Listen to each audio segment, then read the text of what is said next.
You know what? Sometimes I feel like the internet doesn't ruin people in dramatic, explosive ways. It ruins them slowly, quietly. One moment, one reaction, one decision at a time. Watching Nina Lynn unfold over the last couple months, that's the thing I kept coming back to. Not the headlines, not the outrage, not the drama. It's the pattern, the accumulation of fires over time. If you don't know the situation, it wasn't just one incident.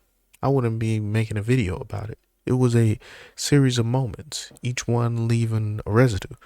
But let's take the most famous one I got here, a clip from 2024. She crossed someone's boundaries, their SA boundaries, I should say, YouTube specific.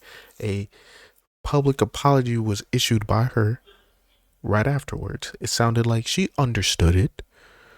Other creators commented on it, saying they were uncomfortable by the moment.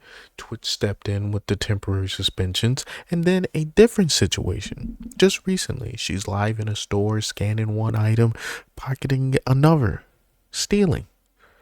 On stream, another suspension. And there's no response that actually acknowledges responsibility. Individually, you could rationalize any incident. Context matters. Time matters. Humanity matters. But the internet doesn't deal in nuance. The audience spots a pattern before you even dream of doing it as a streamer. People don't judge you by the moment you regret, they judge you by the moment you repeat. Once they decide your behavior isn't accidental. Think about it. Nina Lynn, she was allowed to come back to streaming just after that first incident I described. Obviously, Twitch felt like she deserved a second chance. Steals live on stream. Doesn't apologize for it. That's a tendency. Details stop mattering. Character is all that counts. That's the trap of being a streamer, you see. Any public figure. You're not just forming a persona, you're participating in a public narrative you have no control over. It's like a graffiti wall or a bathroom stall. People don't respond to your explanations, they respond to what they've already seen of you. The reaction here wasn't rage, no clip blew everything up. It was fatigue, a collective feeling of, I don't want to do this with you again, especially if Twitch decides to ban you.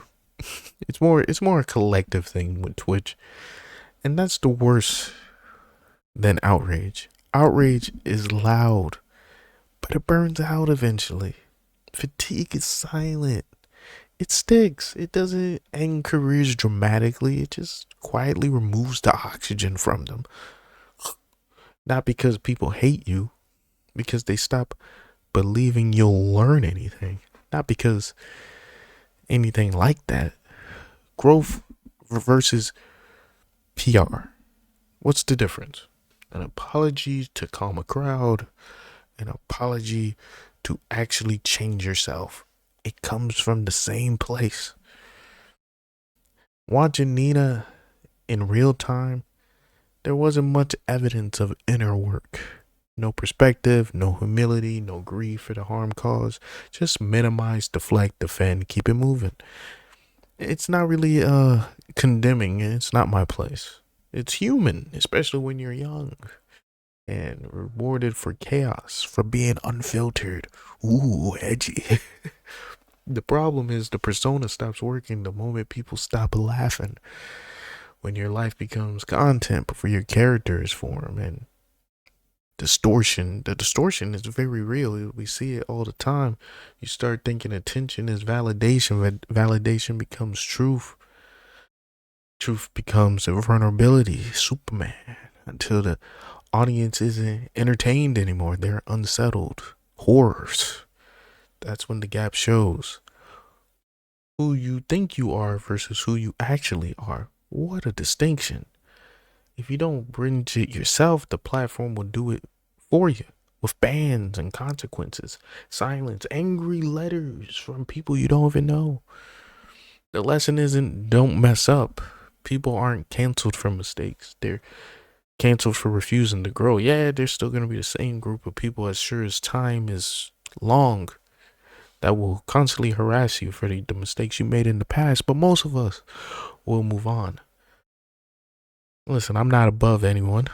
We all been humbled by blind spots. Most of us learn in private without millions of people watching, clipping, judging. Nina doesn't get that luxury. She gets to do that on public because he has a camera on, entertaining the public.